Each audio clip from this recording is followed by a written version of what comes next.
दोस्तों, आज का चैप्टर है फौजी का छुट्टी। फौजी को छुट्टी कोई आसान तरीके से नहीं मिलती। उसको प्लेटून ऑर्डर के पास जाके बोलना पड़ता है, सर मेरे को छुट्टी जाना है, मेरे घर में माँ बीमार है, मेरे बच्चों का एडमिशन लेना है, फैमिली को तकलीफ़ है। ऐसा उसको बार बार बोलना पड़ता है। प्लेटून ऑर्डर को भी बहुत प्रॉब्लम होते हैं। उसको ट्रेनिंग की तैयारी करवाना है, आरएल फायरिंग की तैयारी करवाना है, प्लेटून को ट्रेनिंग के लिए ट्रेनिंग ले जाना है, एडम इन्स्पेक्शन की तैयारी करना है, प्लेटून मूव के लिए तैयार करना है। उसके पास बहुत समस्या। कंपनी के लिए 25 वैकेंसी मिलते हैं, उसमें से 5 प्लेटून के लिए मिलती है। फिर वो प्लेटून कमांडर को जाकर बताता है, साहब मेरे को छुट्टी जाना है, मेरे घर में बहुत बड़ा प्रॉब्लम है। फिर वो सीनियर जैसे को वही बताता है, साहब मेरे को छुट्टी जाना है, मेरे घर में बहुत बड़ा प्रॉब्लम है।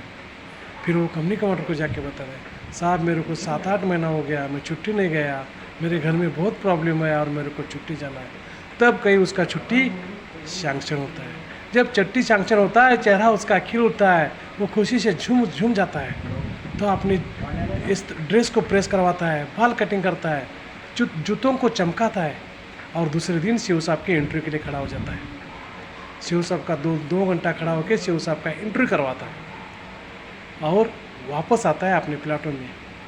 अपने किट बैग में सामान भरता है, बक्से में सामान भरता है और स्टोर रूम में रख देता है और वैसा ही सीधा CHD कैंटीन के लिए भाग जाता है और माँ पिताजी और बच्चों को फैमिली को सामान लेने के लिए सामान लेता है और आके प्लेटून में अपने सूटकेस में भर के रख देता है। फिर CHM के बाद छुट्टी के लिए जाता है, सर मेरा छुट्टी का लीव सर्टिफिकेट दे दो। CHM बोलता है, अभी तक कंपनी कमांडर का साइन ही नहीं हुआ, आप जाएंगे कैसे? फिर उसका चेहरा नाराज़ हो जाता है। फिर वो इधर उधर से बात करके कंपनी कमांडर से बात करता है। कंपनी कमांडर बोलता है, मैं अभी यूनिट के बाहर हूँ, मैं टाइम पे वापस नहीं आ पाऊँगा, आप सीनियर GC से साइन करके छुट्टी चले जाना। फिर वो सीनियर GC से जाके बताते हैं, सर कंपनी कमांडर बाहर है, आप ही साइन करो।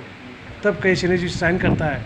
फिर अपना लीव सर्टिफिकेट लेके सीनियर GC को, प्लेटून कमांडर को, प्लेटून ऑर्डर को CHM को रिपोर्ट करके वो सीधा ट्रेन टाइम पे 4 बजे पहुंच जाता है। ट्रेन में उसके लिए कहीं रिजर्वेशन नहीं होता। वो अपने साइड दो के साइड में जो हाथ धोने वाली जगह और बाथरूम की जगह, उसके बीच में अपना सूटकेस लेके बैठता है। उसके लिए सूटकेस से ही उसका बेड है और सूटकेस से ही उसका बैठने की जगह है। वो सूटकेस के ऊपर बैठ जाता है। कुछ देर के बाद अपना दरी निकालता है और दरी बिछा के सूटकेस वहाँ पे बैठ जाता है। लोग आते अपना वॉश बेसिन में हाथ धोते हैं, उसका पानी उसके दरी के ऊपर गिर जाता है। लोग आते बाथरूम में जाते हैं, उसके दरी के ऊपर पैर रख के निकल जाते हैं, लेकिन उसको किसी की परवाह नहीं। वो उसको किसी से कोई तकलीफ नहीं। वो लोग ये नहीं सोचते, ये फौजी जो बाहर बैठा है अपने ही देश का है, उसको अंदर बोला कि बीच में कंपार्टमेंट में जगह सोने के लिए जगह दिया जाए या सीट में थोड़ी जगह करके बैठने के लिए जगह दिया जाए। ये लोग कभी नहीं सोचते। ये लोग तभी सोचते हैं जब 15 अगस्त और 26 जनवरी आएगी, तब उस दिन बोलते हैं जो शहीद हो गया है उनकी याद करो कुर्बानी। लेकिन जो अपने देश का फौजी साइड में बैठा है, उसकी कोई परेशानी नहीं जानता, उसकी कुर्बानी किसी को मंजूर नहीं है। फिर वो किसी से अपेक्षा भी नहीं रखता, चाहत भी नहीं रखता। उसको सिर्फ इतना ही ध्यान रहता है, मैं जल्दी से जल्दी अपने गांव कैसा चला जाऊं, अपने घर कैसा चला जाऊं। ऐसा करते करते वो अपने गांव के नज़दीक पहुंच जाता है। जैसा है गांव के अंदर जाना शुरू होता है तो गांव के लोग उसको मिलते हैं, तो बोलते हैं, फौजी कब आ गया और कब जाएगा? वो बोलता है, मैं आया तो सही है, अभी आया हूँ, लेकिन जाने के बारे में इनको क्या करना है? जब जाना है तो चला जाऊँगा, मैं, मेरी छुट्टी है। वो आता है, घर में अपने माँ पिताजी को मिलता है, फैमिली को मिलता है, बच्चों को मिलता है, दोस्तों को मिलता है, वो बड़ा खुश हो जाता है। गांव के सभी गलियाँ उसको अपने लगते हैं। वो अपने दोस्तों के घर में जाता है, उनके माता पिता को मिलता है, उसको बड़ा अच्छा लगता है।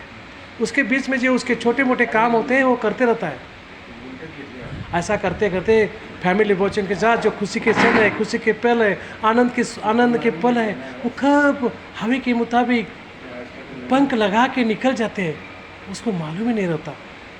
छुट्टी के 2-3 दिन बैलेंस रखते हैं तो फौजी बिल्कुल कोमे में जाता है, वो बिल्कुल नाराज़ हो जाता है। वो सोचता है फैमिली, बच्चों को, इस सुख को, इस आनंद को छोड़ के मेरे को दोबारा अपनी यूनिट में जाना है। वो सोचते रहता है। उसके सामने कितना भी अच्छा खाना खिलाओ, उसको दूध दो, घी की रोटी दो, अच्छे बढ़िया बढ़िया सब्जी बनाओ, लेकिन किसी सब्जी की उसको टेस्ट आते ही नहीं। ऐसा करते करते उसका जाने का दिन आता है। फिर वो अपने माँ पिताजी को पैर पड़ता है, फैमिली को मिलता है और आज के अपना सूटकेस उठा के चल देता है। वो पीछे मुड़ के देखता ही नहीं, लेकिन जाते समय वो ये नहीं गलती करता है कि रिजर्वेशन कर पक्का प्रॉपर रिजर्वेशन करके जाता है और अपनी सीट पर जाके बैठता है और सोचता है कैसे है ज़िंदगी, मैं कहाँ रहता हूँ, मेरे फैमिली बच्चे कहाँ हैं, मैं कहाँ हूँ, मेरे दोस्त किधर रहते हैं। ऐसा सोचते सोचते उसका यूनिट नज़दीक आता है। यूनिट का गाड़ी लेने के लिए स्टेशन पे आया होता है, उसमें बैठ जाता है। फिर भी वो सोचते रहता है कैसा है ज़िंदगी, कैसा है ज़िंदगी। जैसा गेट के अंदर जाता है, उसको उसके दोस्त, यूनिट के दोस्त मिलते हैं, उसके गले लगते हैं, तब उसको थोड़ा सा अच्छा लगना शुरू होता है।